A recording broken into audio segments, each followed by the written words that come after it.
Ce nouveau numéro du ZCL, la dernière de la semaine, on aura pour invité dans un instant Monsieur Loïc Luisi, qui nous reviendra sur cette réunion avec Jean-Marc Mormec hier avec EDF et l'ensemble des partenaires sur cette nouvelle plateforme. On en fera le point. On aura un entretien exclusif avec Jean-Marc Mormec, le délégué interministériel à l'égalité des Français des Outre-mer, qui en viendra sur son passage en Guadeloupe. Et puis on parlera un peu créole avec Mbitako, qui viendra avec présenter son ouvrage.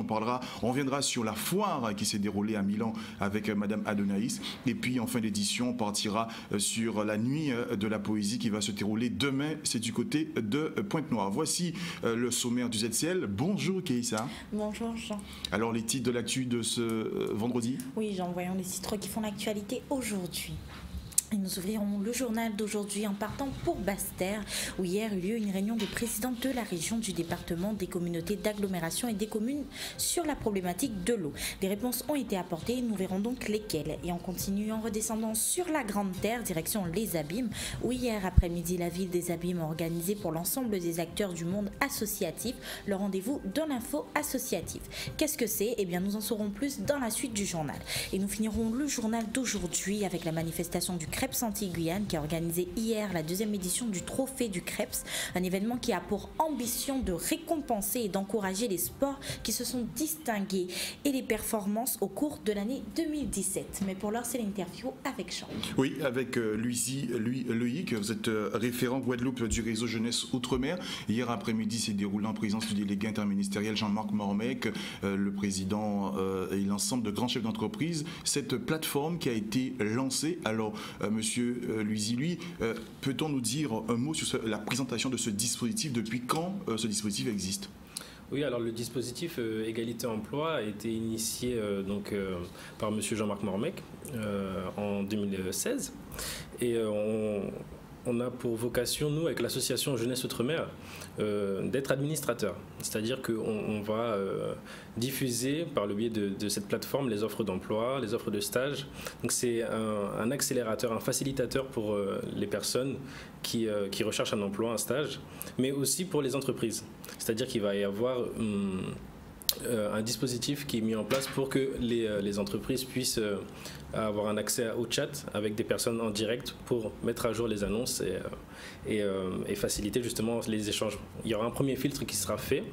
Donc il faut savoir que l'association Jeunesse Outre-mer, je vais en parler aussi puisque c'est important de faire le point dessus et que tout le monde, le plus grand nombre en Guadeloupe, soit au courant de ce que nous faisons.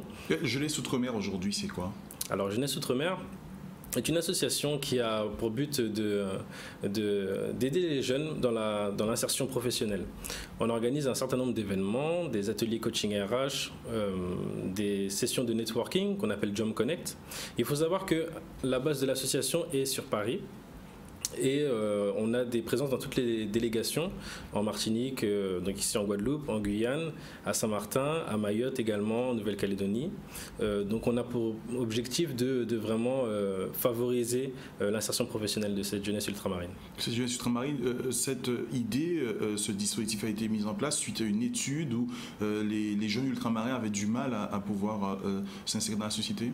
Exactement, il y a des études qui ont été faites et au niveau local, il y a des spécificités donc qui sont bien propres à chaque territoire, à chaque département, qui font que grâce à ce dispositif, on va aider, favoriser les échanges et optimiser le recrutement de cette jeunesse. Et ça, racontez-nous un peu la rencontre, comment Jean-Marc Mormec, celui qui a initié un peu ce projet, s'est déroulé avec vous? Alors, Jean-Marc Mormec, monsieur le délégué interministériel de l'égalité des chances des Français d'Outre-mer, connaît très bien l'association, il nous fait confiance.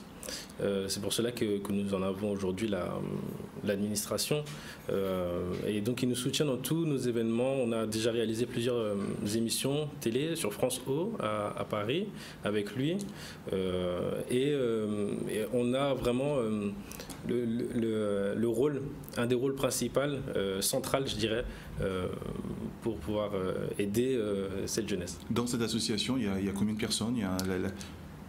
En fait, il faut savoir qu'il y a les membres actifs et il y a les adhérents. On est une bonne centaine, bien plus que 100, étant donné qu'on est sur tous les territoires. L'essentiel est basé sur Paris et j'invite justement toute cette jeunesse guadeloupéenne qui a envie d'entreprendre, qui a envie d'apporter un coup de main justement à son prochain, de nous rejoindre. Donc on a un site internet, c'est jeunesseoutremer.org. Le dispositif par lequel nous travaillons aujourd'hui, c'est égalité-emploi.org. Il faut aller sur ces sites-là pour pouvoir décrocher des opportunités. Aujourd'hui, les partenaires opérationnels sont nombreux. Oui, on peut compter parmi les personnes qui étaient présentes hier, Orange, la Bred, il y avait aussi la Sarah qui était présente, toutes ces personnes-là, EDF, et effectivement EDF, chez qui nous étions et qui nous ont très bien reçus, font partie des partenaires déjà effectifs au niveau national, Canal+, Coca-Cola, enfin il y a un certain nombre de partenaires qui nous font déjà confiance. Toutes ces grandes entreprises françaises souhaitent adhérer à ce projet, souhaitent adhérer au projet, et cela a été facile avec le parrain comme Jean-Marc Mormec. Effectivement, c'était l'occasion pour nous hier de présenter le dispositif à ces entreprises, étant donné qu'on veut le déployer au niveau local. Il faut que ça soit bien signalé que c'est en Guadeloupe et dans chaque territoire, mais là on parlait à des DRH de Guadeloupe, qu'il était important qu'ils passent par cette plateforme pour pouvoir nous envoyer les offres d'emploi que nous ensuite on va rediriger et pouvoir recruter en local. Il y aura un système de géolocalisation qui va permettre aux jeunes de savoir où est située l'offre et ensuite de nous envoyer les CV. Vous souhaitez développer ceci au niveau de la Guadeloupe et de Saint-Martin et des îles du Nord. Hier, avec la rencontre avec ces DRH, les chefs d'entreprise, vous avez cité la Sarah, le directeur d'Orange, pour ne citer que ceux-là. Ils ont discuté avec vous. Les échanges, on a vu, c'est des échanges qui étaient très animés. Oui, les échanges étaient très animés et très constructifs puisque on est toujours dans des axes de développement, donc c'est très intéressant d'avoir en face de nous des professionnels de cette qualité pour pouvoir diriger ensuite les projets qui vont en découler de l'année 2018 parce que ça ne fait que commencer. Ça ne fait que représenter ceux qui n'étaient pas présents hier, les chefs d'entreprise qui n'étaient pas présents, mais ils avaient leur représentant, le MEDEF Guadeloupe. Comment ils peuvent rentrer en contact avec vous pour pouvoir lancer ces offres ou avoir ce coaching? Alors nous, on a un site internet, mais pour envoyer les offres, c'est égalité-emploi@jeunesseoutremer.org. On a aussi une adresse guadeloupe@jeunesseoutremer.org et c'est le plus simple pour pouvoir nous contacter via le site Jeunesse Outremer. Alors, on sait qu'il y a beaucoup de chefs d'entreprise qui nous écoutent. On est à la mi-journée. Les auditeurs de la C10 FM qu'on a oublié de saluer et des rachetés Guadeloupe qui nous écoutent. On est aussi écoutés sur le SAT. Aujourd'hui, un chef d'entreprise souhaite mettre l'offre. Le dispositif est simple et efficace pour pouvoir accéder à ce site. Exactement, c'est très intuitif et donc il faut savoir qu'à partir de fin janvier, il y aura une nouvelle interface qui sera faite pour que ça sera plus ergonomique, toujours plus interactif pour pouvoir déposer les offres.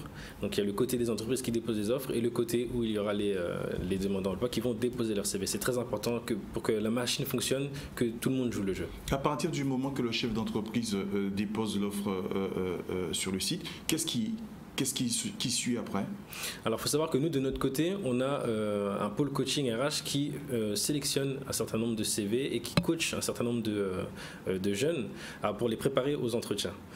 C'est très important d'arriver à un entretien préparé et avec les bonnes conditions, avoir un CV qui soit bien présenté, une lettre de motivation qui soit adaptée en fonction du poste proposé. Et c'est le rôle de ce pôle coaching RH.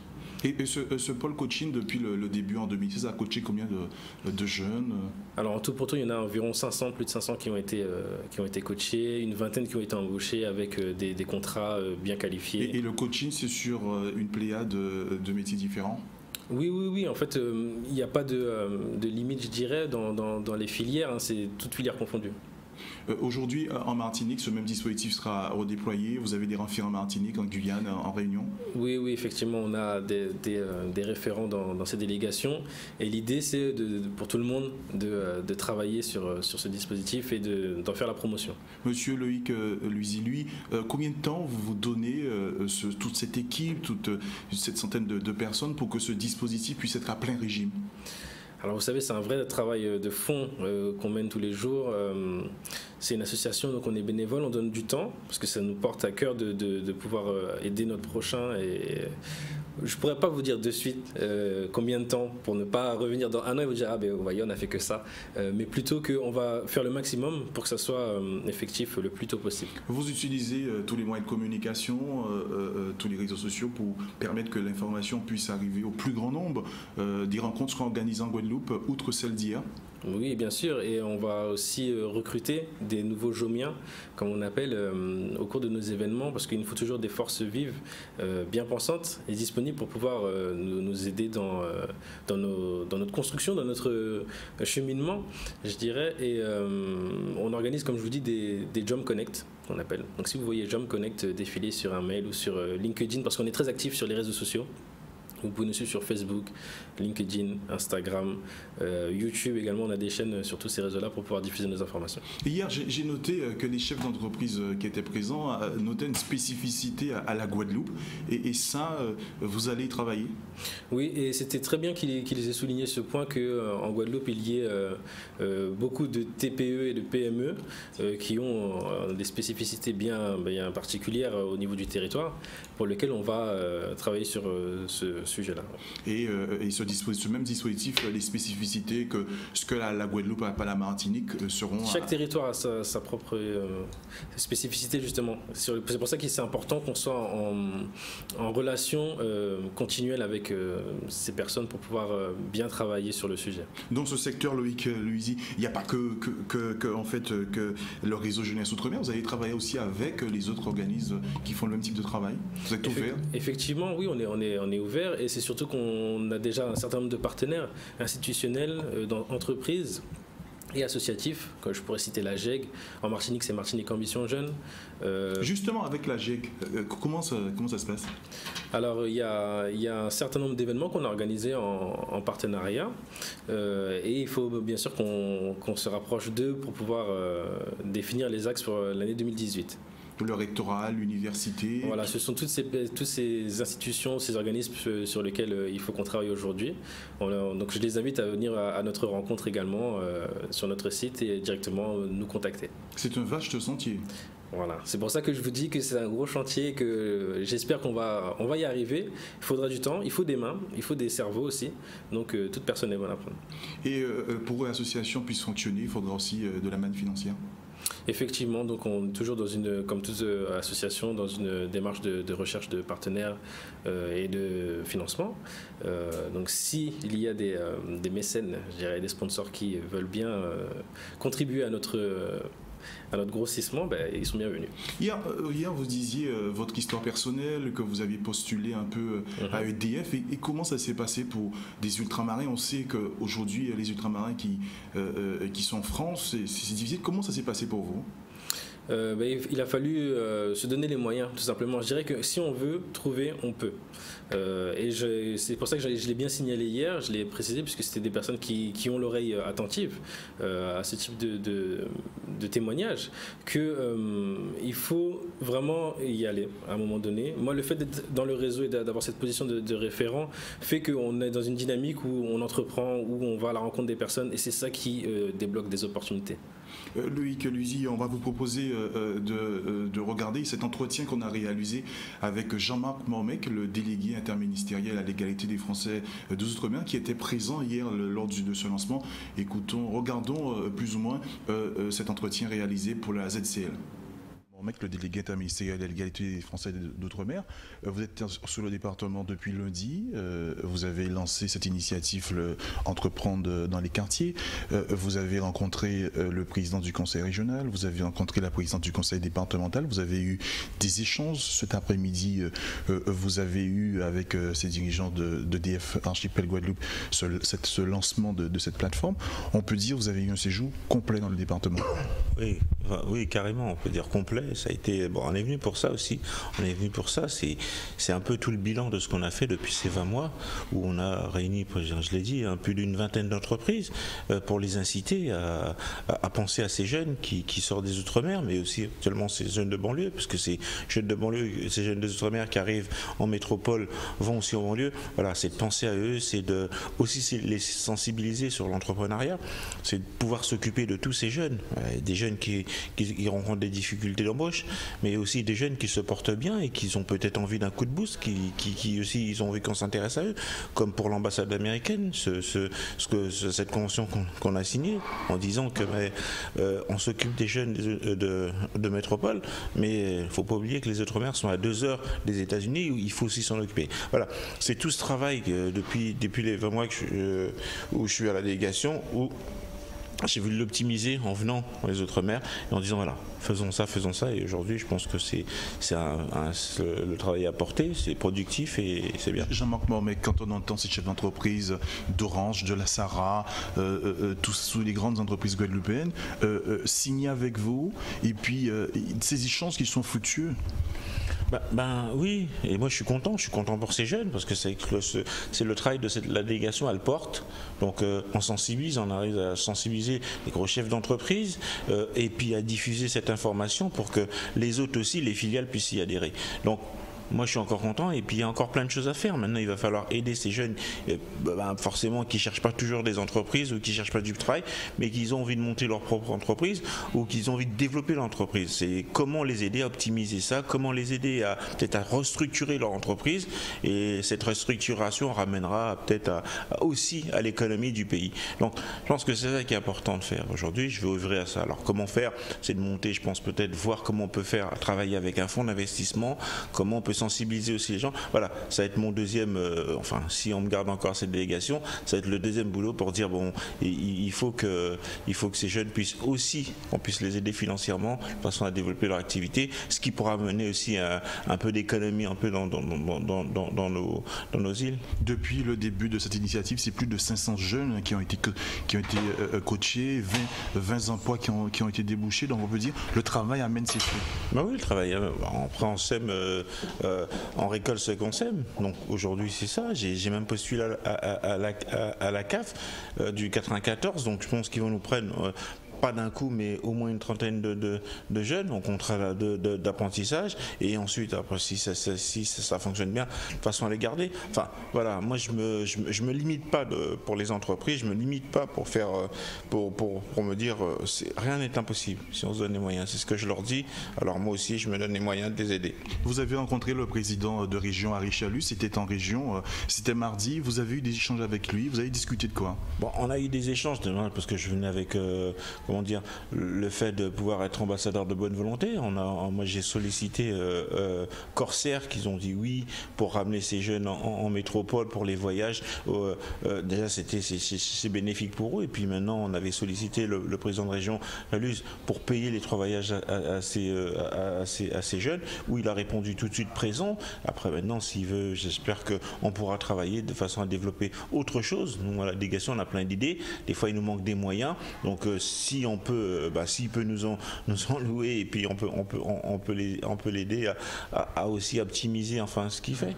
Dans la même foulée, vous avez rencontré Josette Borrell Lincertin, vous étiez au vœu, c'était mercredi, vous avez eu des échanges aussi fructueux avec la présidente. J'ai eu des échanges avec elle, j'ai été voir une association qui fonctionne bien, mais qui peut-être ils avaient envie d'avoir le plus d'idées, donc on a travaillé, j'ai vu un jeune qui voulait faire un tournoi de foot pour aider aussi pour consolider un peu l'entente qu'il y a entre toutes ces banlieues, toutes ces cités qui sont un peu la guerre, et je leur ai dit, je les invite vivement aussi à inviter, pourquoi pas je veux dire, les services de police qui jouent au foot, et de les incorporer. Donc j'ai vu le préfet, on a dit qu'il y a un truc à faire par rapport à ça. Je pense voilà, il faut maintenant de la cohésion, il faut que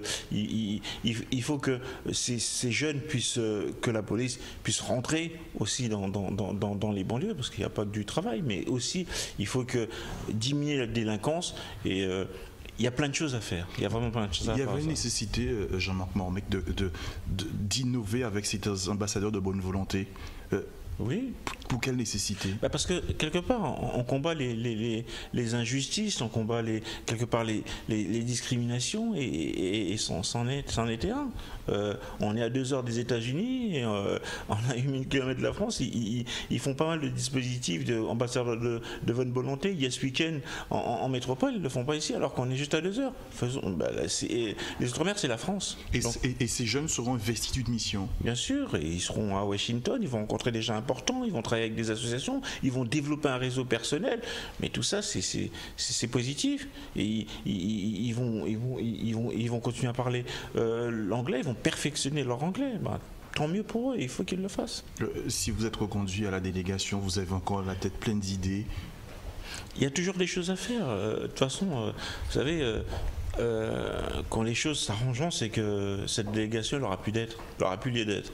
Et donc, ça veut dire qu'on aura réussi. Pour l'essentiel, là, c'est que on reconnaît qu'il y a des dysfonctionnements, on reconnaît qu'il y a des erreurs qui n'ont pas été faites, et s'il y a cette loi, égalité réelle, c'est pareil, c'est qu'on reconnaît aussi, c'est que l'État reconnaît qu'il y a un déséquilibre. Donc maintenant, ce déséquilibre, il faut essayer de le rattraper au fur et à mesure. Vous pensez que la marge est encore, le fossé encore assez large entre ce déséquilibre qui puisse exister entre la Guadeloupe et la métropole? Je pense qu'il y a un fossé. Regardez, c'est une île. Le taux de criminalité est plus élevé qu'en métropole. Est-ce que c'est normal? Non. La délinquance, elle est plus accrue qu'en métropole. Est-ce que c'est normal? Non. Pour beaucoup plus de chômage. Est-ce que c'est normal? Non. Donc oui, il y a encore des problèmes. Et ces problèmes, il faut y pallier au fur et à mesure. Il faut faire bouger les choses. Bien sûr, il faut faire bouger les choses, et en faisant des actions, aussi en sensibilisant les jeunes sur l'entrepreneuriat. Je ne leur dis pas le fait qu'ils soient à l'école de monter une société. Non, l'entrepreneuriat, c'est leur dire commencer, parce qu'on est égaux sur les mêmes choses, on a tous des rêves. Et ces rêves, c'est commencer à réfléchir comment on peut les matérialiser. Donc, mais pour matérialiser quelque chose, il faut commencer à travailler dessus. C'est ça l'entrepreneuriat. C'est-à-dire qu'on est encore à l'école, on commence à travailler, on se dit moi je veux faire ça, je veux faire ça, comment je vais y arriver? Donc c'est le travail, ça commence par le travail, ça commence à poser des questions, ça commence, et tout ça, et au fur et à mesure qu'on grandit, on y arrive. Donc c'est ça qu'il faut qu'ils se mettent, c'est ça qu'il faut qu'ils se mettent dans la tête, et il faut qu'ils avancent. Ils ne sont pas plus bêtes que d'autres. Donc voilà, il faut des fois juste les booster un petit peu, les pousser, et leur donner aussi leur chance. Il faut donner la chance. Bien sûr, il faut remettre du rêve dans les banlieues, il faut remettre du rêve dans les cités, parce qu'on sort des quartiers difficiles, prioritaires de la ville, qu'on est forcément voué à l'échec. Il faut remettre de l'espoir. Quand vous êtes en Guadeloupe, en Martinique, quand vous êtes en Guyane, vous touchez du doigt la réalité de chacune de ces régions d'outre-mer.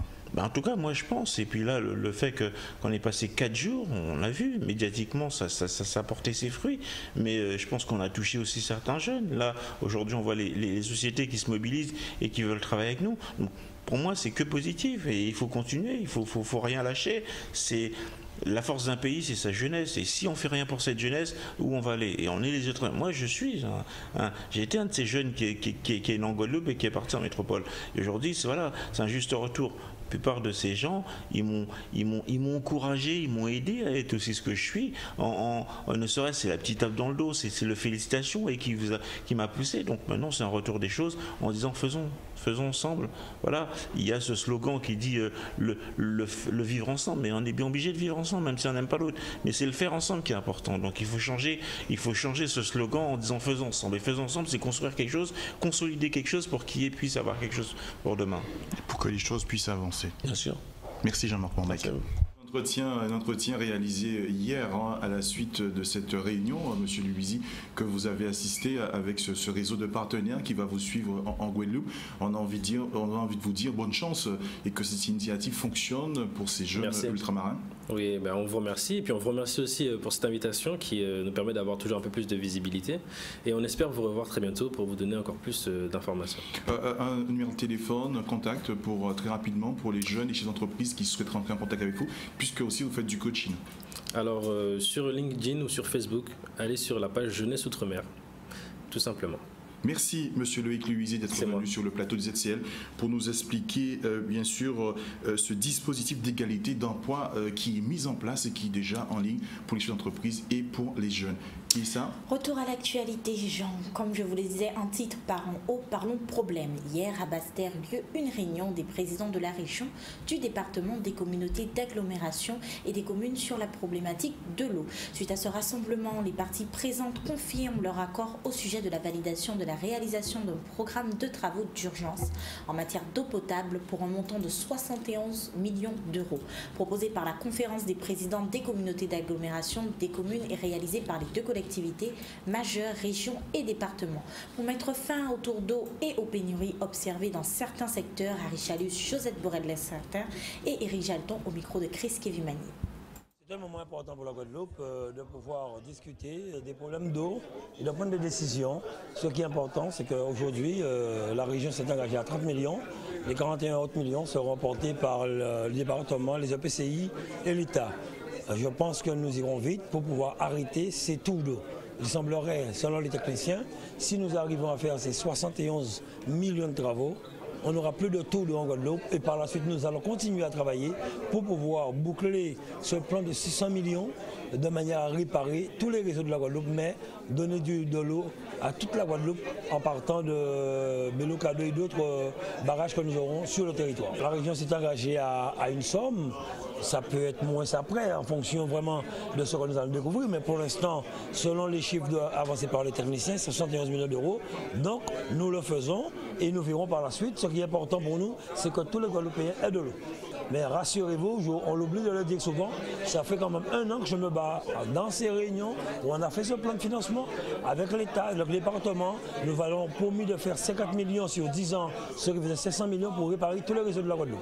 Je me réjouis aujourd'hui que d'abord le président de région est officiellement annoncé. D'ailleurs, depuis juillet, il l'avait dit, je vais me mettre aussi à côté de la région, à côté du conseil départemental pour pouvoir avancer et faire en sorte que nos concitoyens aient de l'eau dans leur robinet. Donc aujourd'hui, les EPCI, eux aussi, les présidents ont compris qu'il était temps qu'ils se mettent ensemble, qu'ils réfléchissent et qu'ils avancent. Je crois que derrière nous, on a laissé tomber ce que j'ai appelé les égoïsmes territoriaux, où chacun défendait sa chapelle et son territoire. Aujourd'hui, nous allons de l'avant. Aujourd'hui, nous avons fait une avancée significative. Très rapidement, lundi, les techniciens vont se rencontrer au conseil départemental de façon à affiner le programme. Mais je crois que nous sommes sous la bonne voie et je parie que si nous travaillons bien, dans 2 ans, nous dirons adieu au tour d'eau. C'est ce qui est important. Je fais confiance aux techniciens, je fais confiance à la volonté de tout un chacun d'aller de l'avant. Donc ce soir, c'était vraiment un très très bon moment. Pas pour la région ou le conseil départemental, mais pour la Guadeloupe. Le pays a besoin des élus. Les élus que nous sommes, nous sommes des gens responsables. Mais c'est vrai qu'on porte tout le poids, je dirais, de ce qui ne s'est pas fait avant. Mais il faut savoir l'assumer. On a demandé à être élu, donc il faut assumer aussi les critiques qu'on nous fait. Parfois que c'est difficile. Parfois c'est vrai qu'on peut se dire que les Guadeloupéens sont difficiles. Mais je crois qu'il y a une attente forte. Et c'est s'agissant de l'eau, cela fait trop longtemps que ça dure. Pendant la campagne électorale de 2014-2015, je l'ai entendu. J'ai essayé, moi, de faire ce que je pouvais depuis 3 ans, mais je crois qu'il était temps que les autres viennent et que tous ensemble, on puisse répondre à cette urgence-là. Suite à notre initiative, nous, les 6 présidents de communautés, d'agglomérations et de communes en charge de l'eau potable et de l'assainissement en Guadeloupe, avec cette déclaration solennelle que nous avons faite, tantôt, mais aujourd'hui, la région et le département, comme nous l'avions prévu dans notre protocole de notre déclaration, se joignent à nous, entérinent notre stratégie, c'est-à-dire un plan biannuel d'action prioritaire d'urgence, de travaux pour réduire et supprimer les tours d'eau et des pénuries trop durables dans certains secteurs, qui seront assurés en maîtrise d'ouvrage par la région, le département et les communautés. L'essentiel pour nous, c'était de nous entendre sur ce plan d'urgence sur 2 ans pour atténuer très considérablement les souffrances des Guadeloupéens. Il est 13h01 sur le ZCL. Nous vous souhaitons à tous et à toutes un bon appétit. Nous le rappelons, vous nous écoutez en direct de Radio Haute Tension, mais aussi de C10 FM 103. On se retrouve après la pub.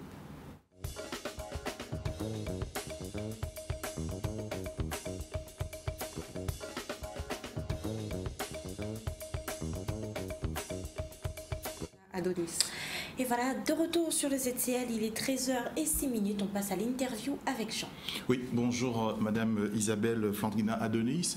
Vous avez participé au mois de décembre dernier à cette 22e foire en Italie. Alors, comment ça s'est passé pour vous, cette 22e foire? Ce n'était pas votre première fois que vous alliez? C'est la première édition. En tout cas, bonsoir. Déjà, c'est toujours un plaisir. Je remercie encore Canal 10 de nous recevoir toujours, de suivre en fait l'évolution des manifestations. Et c'est vrai que l'Italie, c'était une première. C'était la première participation du village couleur créole et saveur outre-mer. Nous travaillons sur le dossier depuis 3 ans à peu près. Et il nous a semblé intéressant et essentiel d'y aller parce que c'est le plus grand salon artisanal du monde. Donc c'est en moyenne 1,5 million à 2 millions de visiteurs sur 310 000 m², donc pour vous donner une idée, à peu près 4 fois la foire de Paris.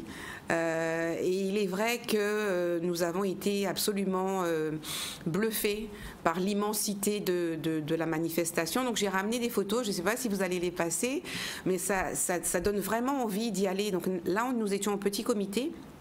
Nous avions 6-8 entreprises, mais nous souhaitions vraiment tester l'opportunité d'être là. Le CTIG l'a bien compris, donc il était présent. Ils ont eu un succès phénoménal. Il y a des propositions très intéressantes qui ont été faites justement à l'occasion de notre présence. Atout France, Italie était présent. Business France est venu nous rendre visite. Donc nous sommes vraiment très satisfaits de notre participation. Et comment ça s'est passé pour les... Pour vous, hein, les Guadeloupéens qui étaient à Milan, vous avez eu des retours, les stands ont été visités, quelles étaient les attentes? Alors déjà, la présence du village créole a permis de créer un espace créole qui n'existait pas du tout. Et comment était l'espace créole? Il était très vivant, très dynamique, très coloré. Ça a dû faire la différence. Absolument. Alors, bon, je ne vais pas... je vais être modeste. Il faut vous signaler qu'il y avait quand même Cuba, qui est présent depuis de nombreuses années et qui a mis le feu, qui a mis l'ambiance. Il y a Saint-Domingue, mais Saint-Domingue fait plus la promotion de son tourisme. Donc, il y avait un petit espace de Saint-Domingue. Par contre, Cuba occupe l'espace.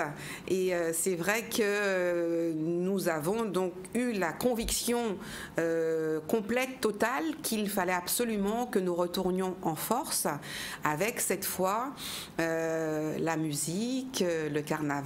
Nous avons échangé, nous avons eu la chance que le Conseil régional de Guadeloupe vienne se rendre compte sur place de l'opportunité et des débouchés que cela pouvait avoir pour nos produits.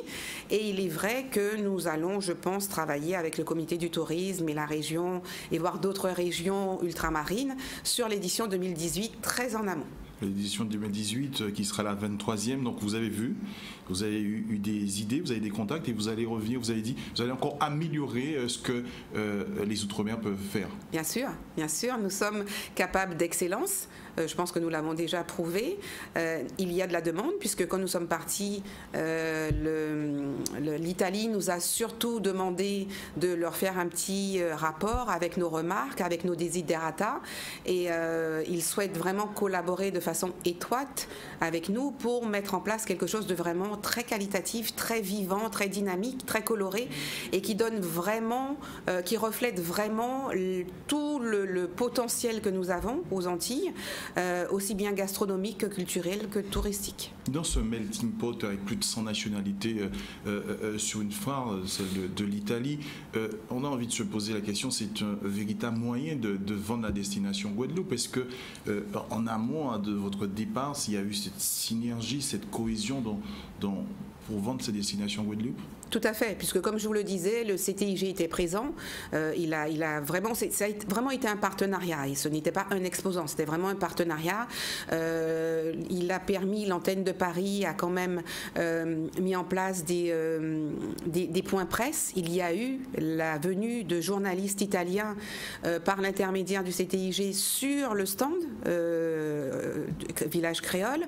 Il y a une dizaine de journalistes qui sont venus pour faire la promotion en direct de la destination Guadeloupe. Ils ont été enchantés, ravis. On leur a concocté un petit cocktail antillais, bien sûr, avec des acras, avec du planteur, avec des punches. Nous avions également un défilé qui a été organisé par un de nos exposants avec des vêtements magnifiques. Donc vraiment une visibilité. Je tiens à préciser que nous avions quand même des rillettes de poissons locales. Donc là, il y avait de la dorade, mais c'est une entreprise qui travaille sur des rillettes de poissons du chat, de la bourse, donc des choses que nous n'avions jamais fait auparavant. Et vraiment des choses qui ont été très innovantes, des gammes de produits cosmétiques, des gammes de sauces, de vinaigrettes. Au niveau, Madame Adonné, au niveau de l'artisanat local, est-ce que sur un événement comme celle d'Italie, l'artisanat peut être encore promotionné à plus grande échelle? Il ne peut pas, il doit être promotionné. Je dois dire que deux choses. La première, c'est que sur cette manifestation, il y a une boutique en ligne qui appartient à la foire, qui s'appelle Artimondo et qui permet justement aux exposants qui le souhaitent de promouvoir leurs produits et de vendre leurs produits en ligne. Donc c'est ouvert à tous les exposants, premièrement. La seconde, c'est qu'il faut savoir que suite aux événements climatiques que nous avons connus, il y a des exposants qui devaient être là, qui n'ont pas pu venir.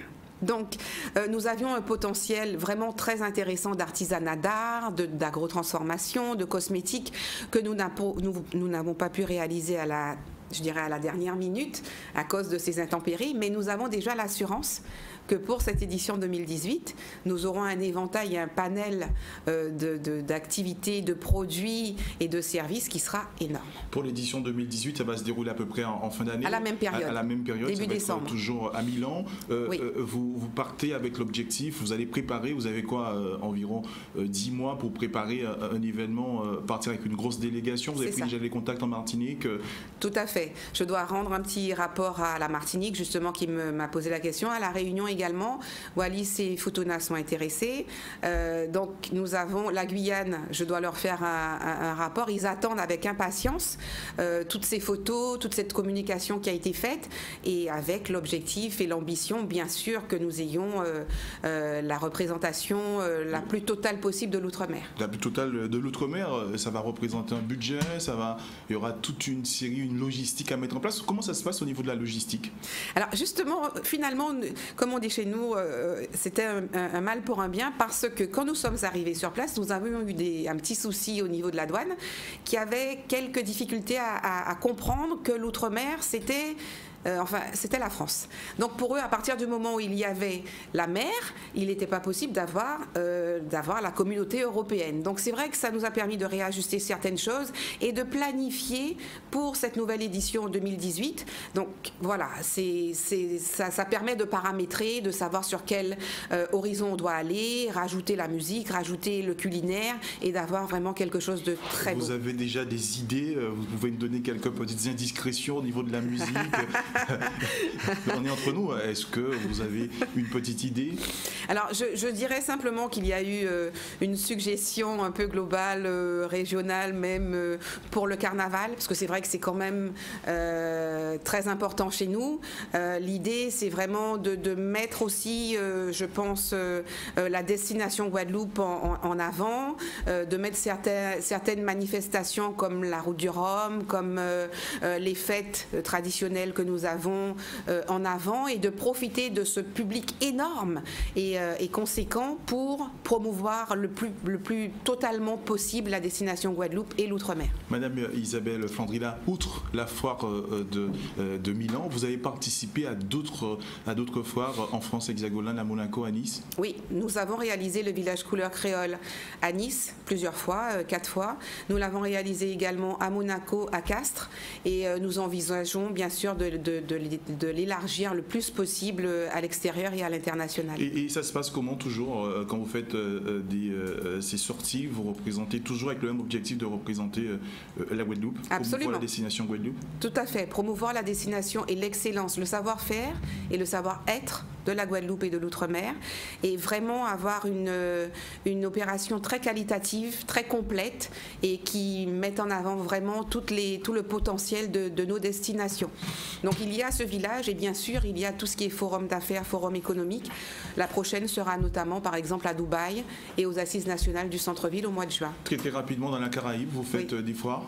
Alors nous ne faisons pas, nous avons été contactés justement par Touch of France pour réaliser quelque chose sur la Jamaïque. Donc voilà, vous avez la primeur, nous essayons de travailler avec la Dominique, avec Saint-Kitts, avec d'autres pays de la Caraïbe. Oui. Merci Madame Isabelle Flandrina Adonis d'être passée sur le plateau du ZCL. Flandrina Adonis, juste Adonis, s'il vous plaît.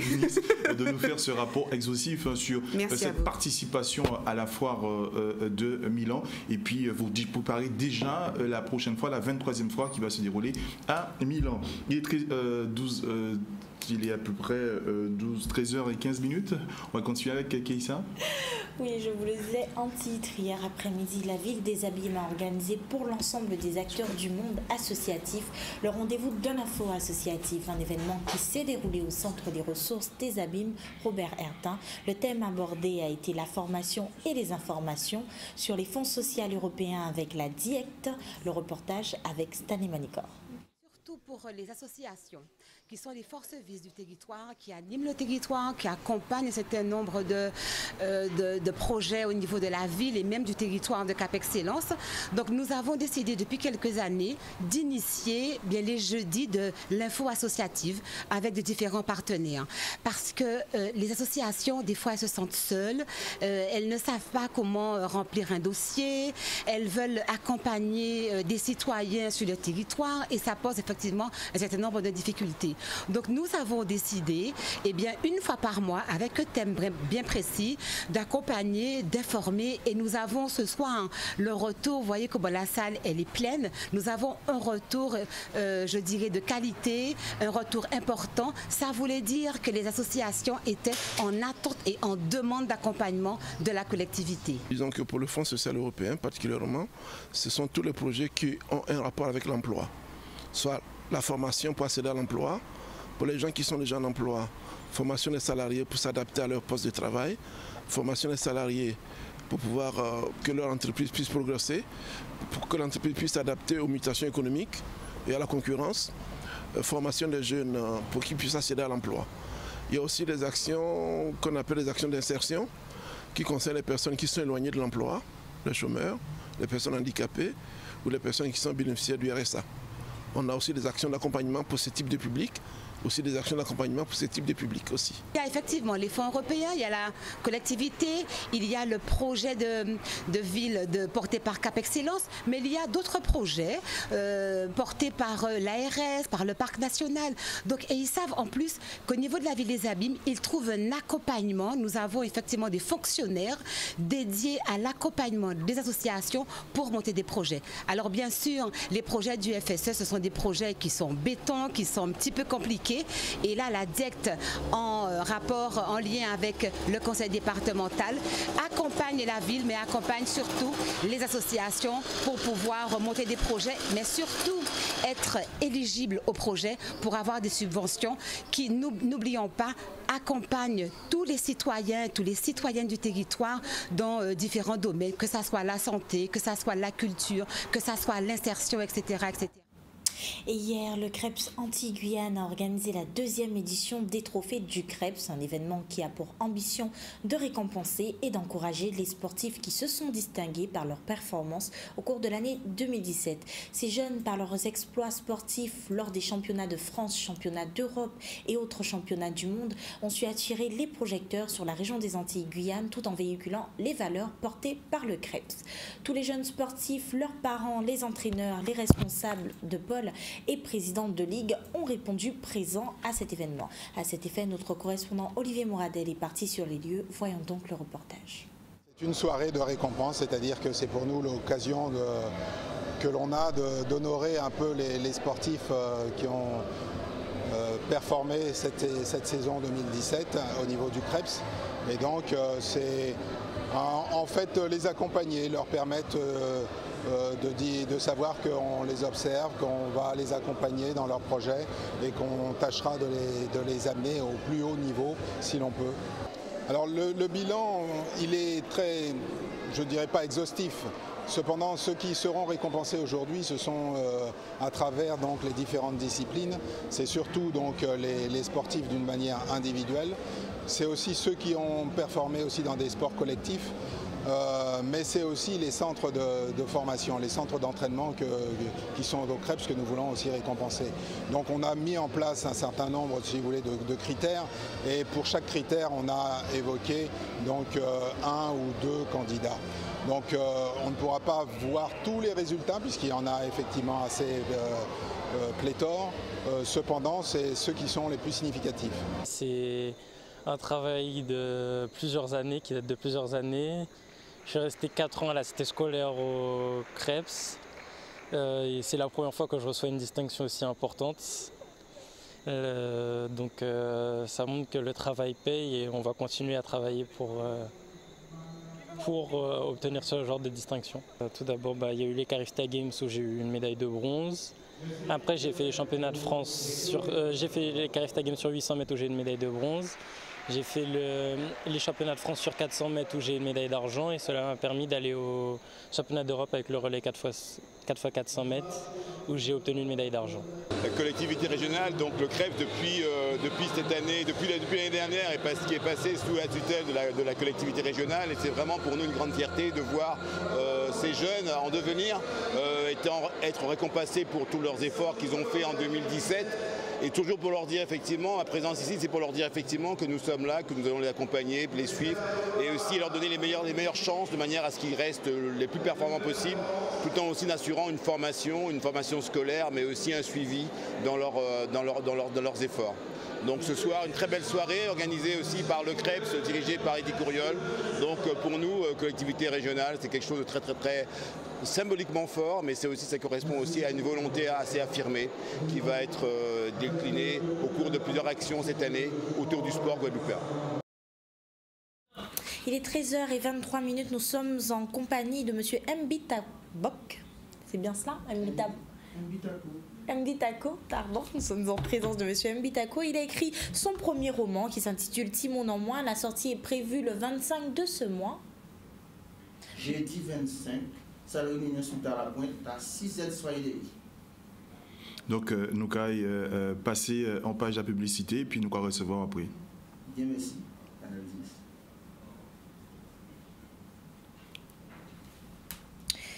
Il est 13h23. Nous le rappelons, vous nous écoutez en direct de C10FM, mais aussi de Radio Haute Tension. Nous recevons tous tout de suite M. Mbitako après la pub.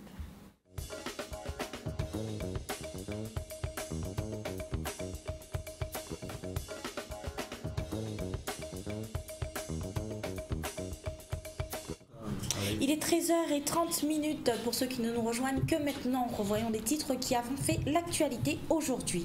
Nous avons ouvert le journal d'aujourd'hui en partant à Basse-Terre où hier eut lieu une réunion des présidents de la région, du département, des communautés d'agglomération et de communes sur la problématique de l'eau. Des réponses ont été apportées, nous avons donc vu lesquelles.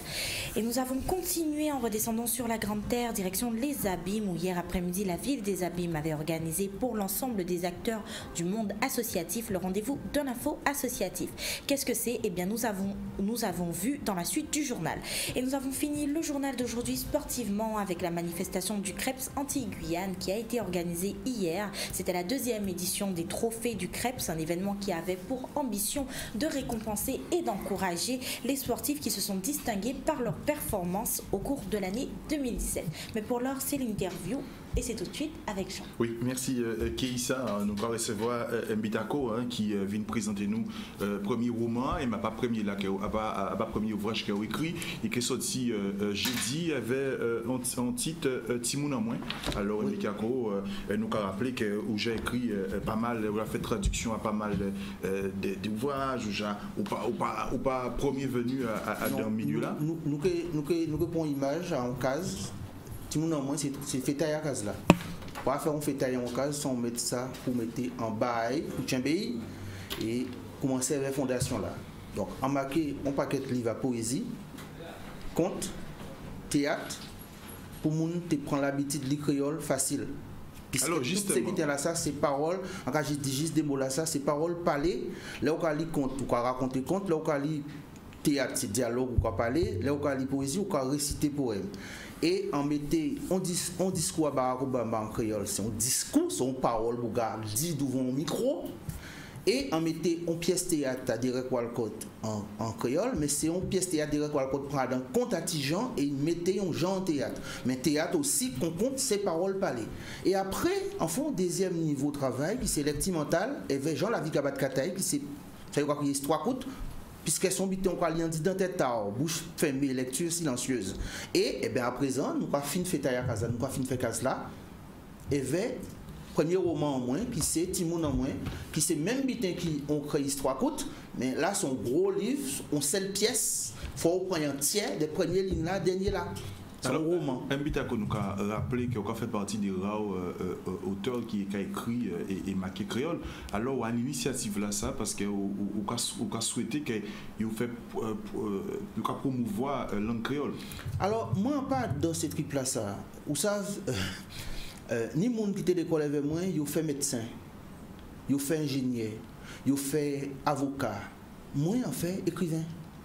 On est un métier. Et en développant une compétence, en pas un militant.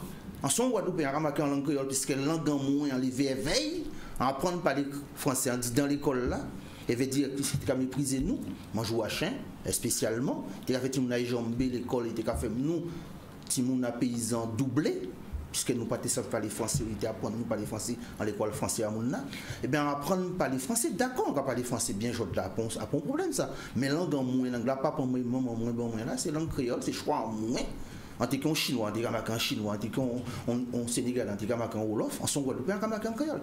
Mais en pas militaire, en cas faire un métier exactement comme Victor Hugo fait un métier, ou comme Shakespeare fait un métier, en cas faire livre. C'est tout.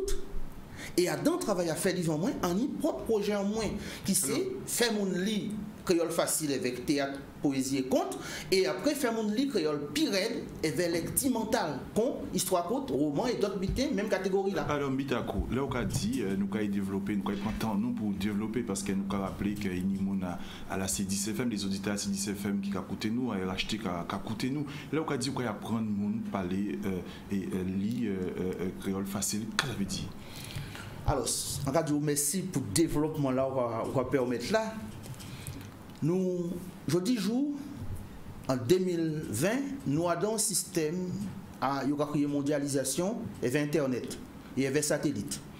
Quoi bien voir, là, on regarder télé en Jamaïque, ou ni télé britannique, télé anglais, télé à Reine d'Angleterre, ou ni télé.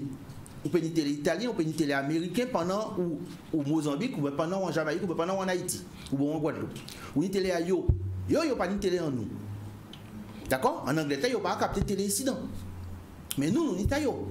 Et nous, quand passer vie, nous, quand garder taillot. Donc, à pont mondialisation, c'est une colonisation. Si on dit que sorti à ces capitalistes là, qui descendent dans le pays, nous, à dans bouquet satellite, nous acheter avec obligation, nous pas ni choix, il y a dedans. Alors moi, on veut vivre, on veut survivre, on veut exister, on veut pas mort, on veut en d'enterrer là, on veut en dans internet là, on veut en dans bibliothèque là, on veut en là. Pour là, ils tourner à droite, ils bourrent les moins, puis ils monter, c'est moi qui trouver là. Là, ils viennent pour 6 ans, après les moins que 6 ans, déjà 6 ans en place là. Faut pas nous disparaître. Nous, gens pour pas disparaître, c'est créer. D'accord? Madame là, tu as parlé, tu as représenté bien, parce qu'il a parlé bien, mais il a travaillé bien. Madame là, qui a parlé de menez-nous. En courant, ça a fait Nice, on a déjà participé à l'appel d'offres une fois, mais ça n'a pas été fait. Mais il faut mieux trouver nous là.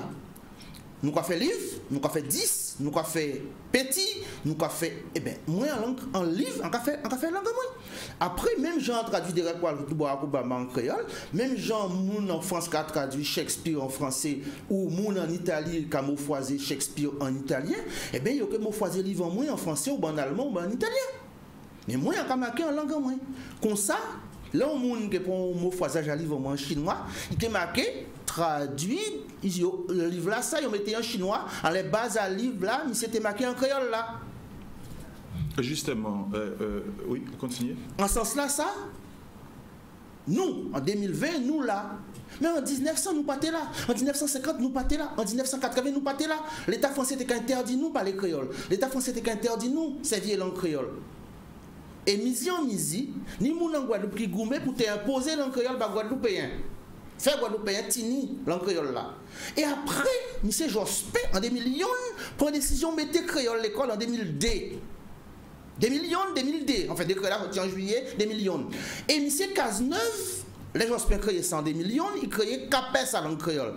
Et M. Cazeneuve, avant, il était disparu, TV François Hollande, avant l'élection, il créait agrégation à langue régionale.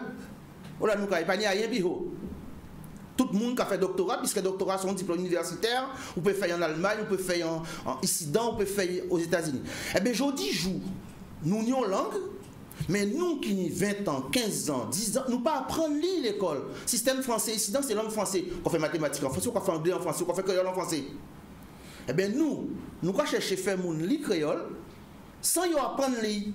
Ou bien nous allons faire l'atelier, ou bien nous allons faire intervention radio, etc. Eh bien, pour ça, on a décidé, et vers spécialité à Livannier, Antini, faire mon lit, ça y aura parler. C'est pour ça qu'on dit, poésie, c'est facile à lire, puisqu'un poème, son vite encore à réciter. Là, on a donc pièce théâtre, quand on fait timbre, là, on sortit avec un médecin là. Eh bien, ça sont paroles qu'on a dit tous les jours. Dialogue, à dans le théâtre. Ou bien, on compte, il y a écrit. Il y a mystique. Il y a mystique. Eh bien, c'était en temps longtemps, tout le monde connaît ça. Entendu un petit garçon, tout le monde connaît ça. Là, regardez, si vous arrivez, il m'a chaque alpate, il allait, il venait, il se prend les pots. Ça, c'est parler. Mais on peut lire. Ça, vous pouvez lire en bouchard. Par contre, vous pouvez lire un roman, en dit dans tête à vous pouvez lire une histoire courte. Et là, ça peut être difficile. À pas plus difficile, mais son autre décattement. Alors, qui Jean peut expliquer décattement là, ça? Eh bien, pour lire une histoire longue, c'est qu'on leur regarde un court-métrage et un film. Il faut plus de temps. Là, on peut lire un poème. On peut lire en 3 minutes. Là, on peut lire un conte. On peut lire dans le temps. Là, on peut lire une pièce théâtre. On peut lire dans des temps, des temps. Mais pour lire un roman, même si c'est un petit roman, ça va demander plus de temps. En plus, là où il va en page 84, il a encore oublié qu'il fait en page 35. Donc, il faut virer derrière, regarder. Eh bien, un roman qui a demandé plus de temps, plus de concentration. Délai aussi, ça peut avoir mal tête, ça peut avoir mal aux yeux.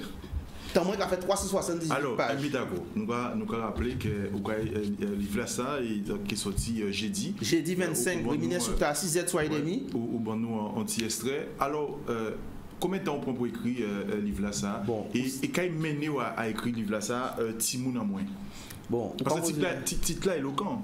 Pourquoi poser une question compliquée? Moun pas obligé quoi moi. L'année passée, on trouvait moins bloqué à Casamouin pendant 9 mois. On tenait l'idée de marquer le livre là, ça depuis un moment, déjà construit ce scénario là. Et là, regardez, on vient de trouver moins, il y avait France Inter qui a parlé on l'obité à l'histoire qui était dans le livre là. On vient de trouver moins qui a parlé de Olof Palme, premier ministre à Suède assassiné.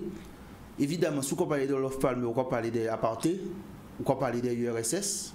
On vient de trouver moins, il y avait la Perestroïka et il y avait Mandela. En tête en moins, en travaillant moins, en discussion, en conférence. Et là, regardez, un jour, on vient de trouver moi, une famille qui est au restaurant à 3. Papa, maman et garçon. Et moi, on était brisé un restaurant à 3. Et là, regardez, on vient de faire un restaurant à 6 en fait. On vient de faire un restaurant à 5. Papa là, font Timoun. Il y avait Madame Aïe. Et il y a un restaurant là à 3. Mais en même temps, ils font Timoun. Ils vont notre madame. Et c'est Madame là, ça, qui te voulait tenir restaurant là. Et monsieur là, et garçon Aïe. Ça a fait 5 moun. Ils sont restaurant à 3. Alors, on marque le livre là en 8 jours. En 8 jours, oui. Oui, on disait 4.8, on a marqué le livre en 8 jours. Au mois de mars, l'année passée. Et après, on a marqué à la main. Et après, on prend le temps dactylographier. Mais comme on n'a pas TP fait rien, on attend l'TP reprend vie en moins pour moi te publier. Et on pour publier en septembre. Mais si l'on a dérangé moins, après si l'on a dérangé mon paquet de bitin fait, il était pour paraître en octobre, il était pour paraître en décembre, il peut paraître en janvier. Mais en marqué livre là, dans 6 semaines, en 8 jours, en mois de mars l'année passée. Et si moun en moins, à qui on a amené lecteur là, c'est moun qui a découvert le livre là jeudi, qui a fait dédicace bayo.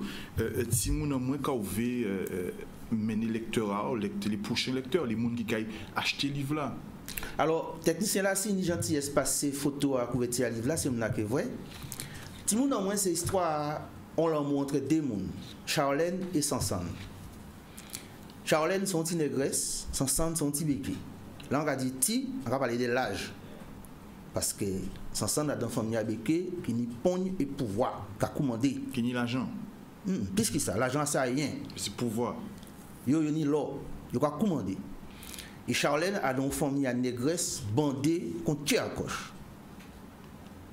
Papa Charlène a passé plus de temps à la jole qui en famille et à un criminel. Alors, on peut bien imaginer aussi des gars qui mettent la jole pour un criminel, qui c'est mon ça rencontré, yo jeune, yo l'école Bainbridge. Seulement famille à Sansan, les imaillés vont femme famille.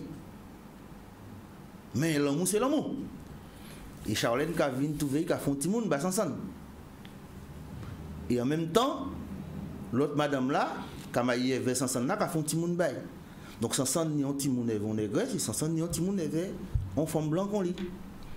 Et en même temps, Adam Baba, famille à Sansan qui n'ont pas mis pied en gauche à moun, on m'en y profite en zoayo, et bien, il y a profiter en famille qui pas qu'à prendre moun profiter en l'ayo. Et dans ça, il y a Baba Timoun aussi, qui fait un Timoun qui est en famille à Sansan, un Timoun qui est en famille à Charlène, et un Timoun qui est en famille à ces moun là, famille à Sansan qui met pied en gauche à yo là. Alors, on y plusieurs moun qui peut aider, c'est Timoun en moins. Et donc, mais c'est ça l'histoire-là, c'est un problème qui nie entre des gens qui aiment yo et son l'amour, son l'amour à l'amour, son l'amour à bab. Et l'amour à l'amour là, ça mène à 360 pages, 373 pages. Ben, vous savez, l'histoire longue. Un roman, c'est un roman à part, un long métrage, là, au cinéma, vous parlez d'un court métrage. Vous parlez regarder un Star Wars ou bien la Ligue des Justiciers qui a duré 20 minutes. Vous regardez un film, un roman, c'est un roman. Là, on prend Ségou à Marie Scondé, c'est des gros tomes. Là, on prend Kino Tibougla qui a fait sorcier là, en Angleterre là. Ces gros livres là, toute série là. Harry Potter, vous avez regardé ça, ces livres là. Donc, on a un roman qui a fait 200 pages, mais on a un roman qui a fait plus que ça. C'est un roman. Un roman, c'est un roman. Et justement, au cours du roman là, ça, les gens qui ont souhaité, qui découvert suite à l'histoire de Sansan et Sansan et Charlène. Alexandre et Charlène. Ces gens-là, il faut que savent, un roman, c'est un roman. Un roman a un compte, on compte son bitin qui coûte. Nous, Guadeloupéens, nous avons fait compte, qu'on compte à case, qu'on benzo, qu'on moins, nous avons fait compte dans 30 minutes, 20 minutes, on dernier temps 45 minutes.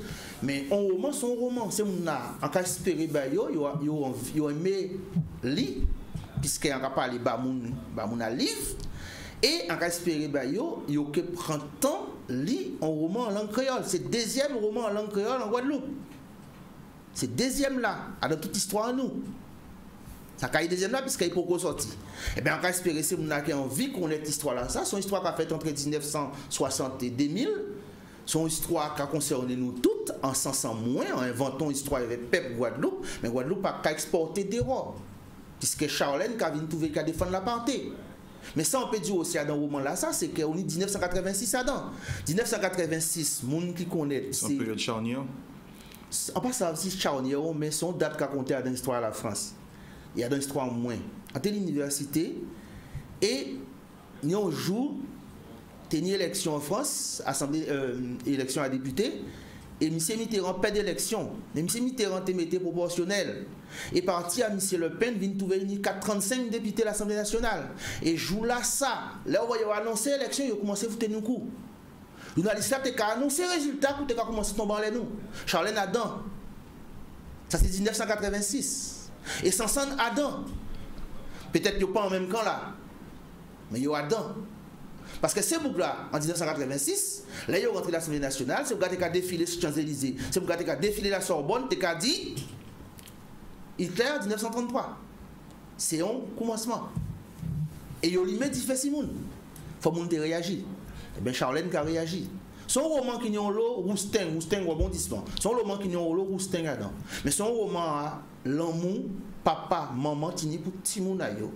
Et là on est petit moun, on connaît ça veut dire. Là on jep mode, ou quoi mode jep là. Là on moun piqué, ou quoi couper bras moun là, ou quoi tuer, ou quoi font super veille. Et Mbidako, nous qui revenons si on a pas sorti d'éducation si maintenant alors quand il mène à faire traduction là ça si discours Obama. Vous savez Obama on a suivi depuis non. Premier livre Obama, Dreams from My Father, 1994 d'après moi. On a suivi Obama depuis non. On a trouvé style et chimie intéressant puisqu'il était gros gaz dans l'administration capitaliste. Et il sortit, il a travaillé avec Maléré. Vous comprenez? Il était cadre, il était maître dans une grande entreprise d'avocats. Et il a ça, il a vécu avec Maléré. Il a défendu Maléré aux États-Unis. Dans un pays où il y a un système qui a crasé un petit monde. Un système capitaliste qui j'en ai. Après, on a un faveur. Eh bien, on lit le premier livre Obama, on lit le deuxième là, et on suit monsieur. Et là, on entend monsieur faire déclaration et puis il vient candidat, puis il vient président, puisque aux États-Unis, il faut d'abord candidat dans le parti avant aller plus loin. On suit monsieur. Et là, on entend le discours là, ça, on dit. Et tout de suite, on dit déclic là, on dit il faut. Flap, pas de problème, puisque les discours la fête Philadelphie, les soirs là, il y a un décalage entre la France, la Guadeloupe et la France, États-Unis et la France. Les discours la fête aux États-Unis étaient inédits matin en France. Malgré ça, les lendemains, journalistes français mettaient version française d'Europe. Regardez, journalistes italiens mettaient version italienne d'Europe. Journalistes allemands mettaient version allemande d'Europe. On dit ou quand même mettez version. On dit quand mettons version créole, puisque moi on part en Italie, on part en France, on part en Allemagne, on part. Et on demandait autorisation à négocier. Ça t'arrête puisqu'il était président, il dit moi par contre ça on a négocié le président. Et en fait, discours là, en TP, on jouait avant, il y avait Dominique Bernard, plus d'autres monde, nous jouions en dialogue, anglais, créole, il y avait pour mettre des textes là, et nous jouions au lycée, conseil régional THT, pour ces lycées là, et après on fait livre là. Et on a déjà traduit des règles Walcott. Et. À quoi répondre aussi pour phasage là, des mots. Moi, enlevé en Guadeloupe, il y avait un système à langue qui changeait. En 6e, nous étions capables de parler anglais. Et en 4e, nous étions capables de parler espagnol. Mais en 5e, nous étions capables de parler latin. Et depuis, en votre moment, nous ne parlions pas parler créole. Il était marqué en l'école là. Il était capable de nous bonnet d'âne, des oreilles à boucher. Moi, on fait grève à latin là, on vient en 5e.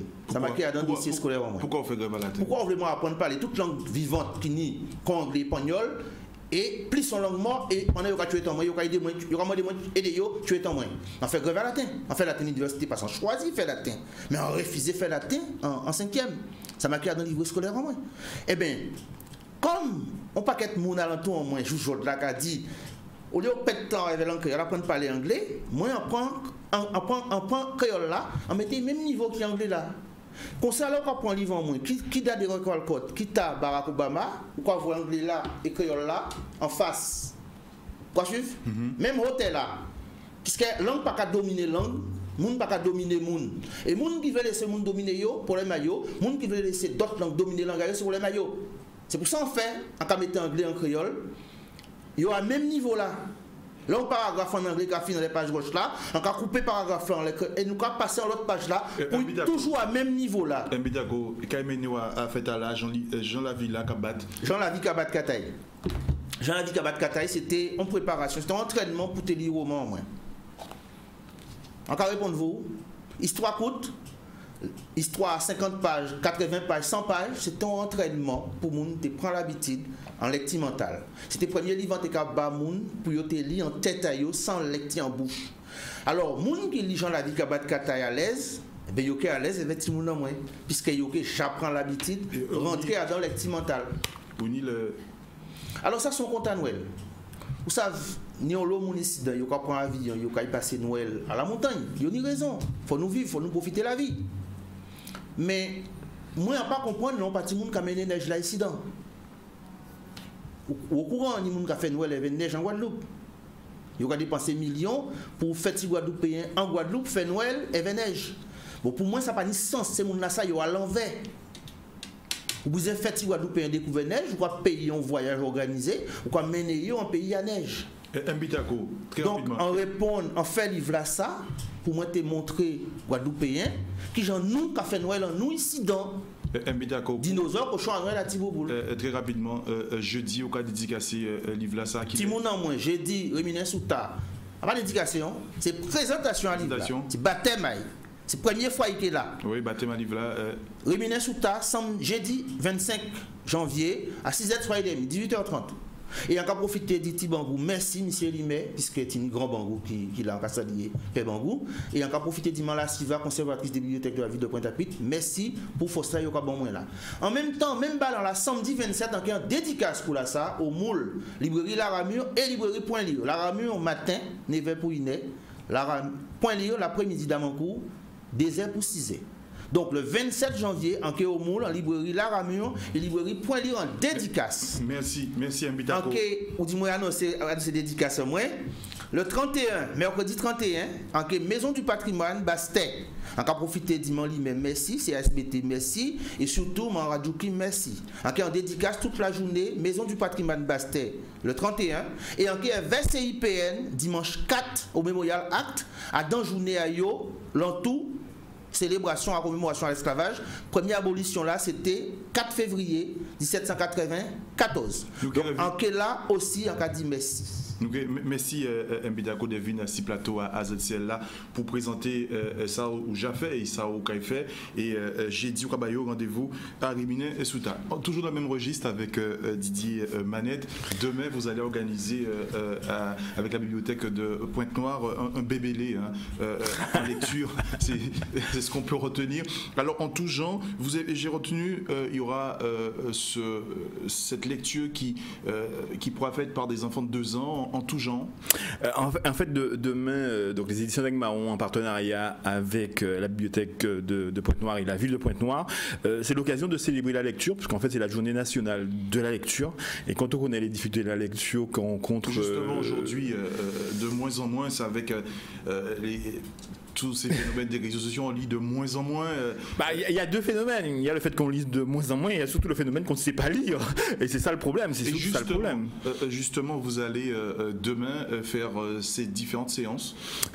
L'idée, c'est de dire, voilà, d'inciter à lire et de dire que l'objet livre est capital dans la structuration même de l'homme et qu'il est important qu'on puisse s'accaparer du livre. Alors, qui c'est un créole avec Bitako, qui c'est un français, mais l'important, c'est que les enfants puissent être en contact avec le livre. Et pour que les enfants puissent être en contact avec le livre, il faut déjà que les parents soit en contact avec le livre. Parce que très souvent on entend Timouna Barali, mais si on a des parents qui ne lisent pas, ça augmente les chances que les enfants ne lisent pas. Donc il est important de s'habituer avec le livre et c'est pour ça que demain il y aura.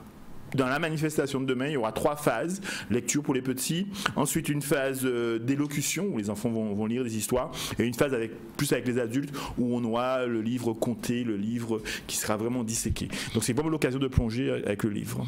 Un mot sur lectique, c'est quoi L'idée, c'est l'idée des petites lumières et des lucioles qui vont nous apporter la lumière. Donc en fait, l'idée de la première partie, c'est lecture en pyjama. Donc vous disiez, donc c'est pour les 2-7 ans. Donc ils peuvent encore s'inscrire, il y a encore de la place. Donc pour les 2-7 ans, donc à partir de 17h, donc on invite en fait les enfants à emmener les parents à venir s'asseoir.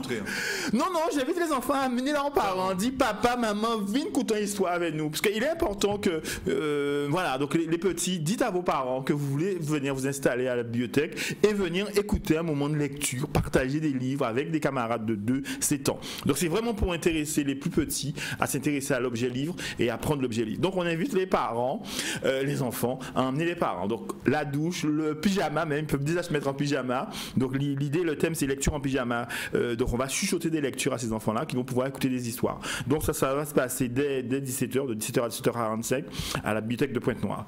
Ensuite, il y a une deuxième phase qui est un concours d'élocution. C'est pour voir la beauté des mots, la beauté de lire un texte. Donc ça, c'est avec les plus grands, donc les 8-14 ans.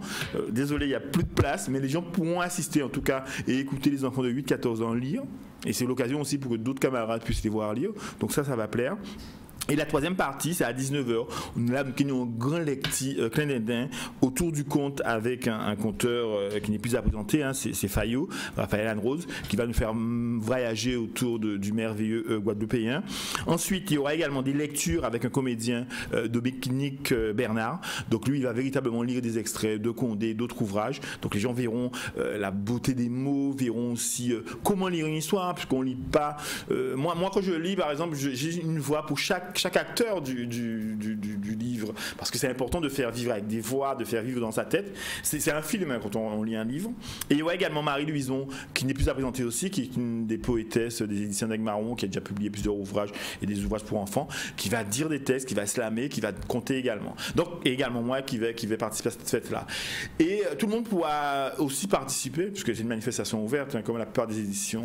Quand les éditions d'Aigle-Marron s'investissent, on invite les gens aussi à venir dire. Donc, tout le monde qui peut dire, tout le monde qui peut amuser. L'histoire, c'est de faire vivre l'objet livre et de vraiment participer. Tout cela est gratuit. Donc, lecture en musique, Didier Manette. Lecture en musique, c'est d'avoir un fond musical, et sur ça, on arrive à poser des mots. Et là, on aura la chance d'avoir Fayot, Raphaël Andros, qui est également flûtiste, donc qui pourra accompagner aussi certaines lectures. Donc, l'idée, c'est de faire comprendre l'importance de l'objet livre. Il faut vraiment comprendre qu'un enfant qui lit, à chaque fois que vous offrez un livre à un enfant, vous l'éloignez de la délinquance. À chaque fois qu'un enfant vous dit « j'ai lu un roman », il s'éloigne de la prison. À chaque fois qu'un enfant prend un livre, son couteau est acheté. C'est un élément essentiel et qui va au-delà de ça, puisque c'est aussi un enrichissement culturel. Et je crois qu'une fois qu'on a compris l'importance du livre, on commence à ouvrir des perspectives. Et le pays Guadeloupe a besoin de ça. Donc on a besoin évidemment des Mounkamake, comme Mbitako, comme les gens qui font partie des éditions d'Aigle-Marron. Mais on a aussi besoin des lecteurs. Et il est important aussi de se connaître. Et c'est pour ça aussi qu'on écrit. C'est parce qu'aussi on a envie que ce soit nous qui puissions écrire notre histoire, qu'on puisse se reconnaître dans le créole, qu'on puisse se reconnaître dans les chemins de notre communauté. Didier Manette, un mot sur les éditions d'Aigle-Marron très rapidement. Tout bien ramaché, hein. Donc les éditions d'Aigle-Marron, donc on a deux nouveautés que je vais présenter rapidement. Hein. Donc on a notre dernière parution de Jean Galeron, Pépite d'émotion. Donc c'est un livre écrit par Jean Galeron qui est du Moule que tout le monde connaît. Donc voilà, donc il y a deux particularités dans ce livre-là, donc des textes poétiques en créole et en français, mais surtout des toiles, des tableaux qu'on retrouve à droite et qui illustrent chaque texte. Donc c'est un très beau livre qu'on écoute aux éditions d'Aigle-Marron. Et l'autre, Selon fleuve qu'est la vie, avec Éric Mézan, également un poète des abîmes. Donc on vous invite. Et le dernier que je représente encore, c'est G Créole, qui est un magazine de G Créole, mots croisés, mots casés, mots mélangés, disponible partout pour qu'enfin mon ami avec l'angaïo qui taillot. Un numéro de téléphone Oui, très rapidement. 0590 86 15 70 86 15 70 pour la manifestation de demain et tout le monde peut embarquer. On peut trouver en créole dans tous les bons. G Créole, retrouver ça tout partout. C'est pour il va dire il n'y a pas demandé et sinon frapper à la table. Rapidement, Mbitago. Eh bien, pas mon numéro en moins, c'est 38 16 25. Même numéro là depuis 2 millions, 38 16 25. Et mais là, c'est mbitako@hotmail.com. Merci. Rendez-vous jeudi hein, et demain. Rendez-vous demain soir, gratuit à partir de 17h à la bibliothèque de Pointe-Noire. Merci. Ainsi prend fin ce ZCL avec ces deux immenses Mbitako qui bonne décapement et puis oui. Faut nous te dire, M. Chalus, merci Didier. Oui. Ça, la région nous a invités avec la région avec l'association des écrivains de la Caraïbe nous ont envoyé une délégation d'écrivains guadeloupéens de langue créole en Haïti à la foire internationale du livre au mois de décembre. Et occupé de nous 15 personnes. Et merci la région, merci Chalus et merci président à l'association des écrivains de la Caraïbe. Vive la littérature. Ainsi prend fin ce ZCL de ce jour. On se donne rendez-vous lundi 12h30 pour un nouveau ZCL. Et puis on remercie tous nos auditeurs et tous bien sûr les téléspectateurs qui nous sont fidèles chaque jour à ce poste. Merci. On remercie les équipes techniques qui nous ont permis de réaliser cette émission. Bonsoir chez vous.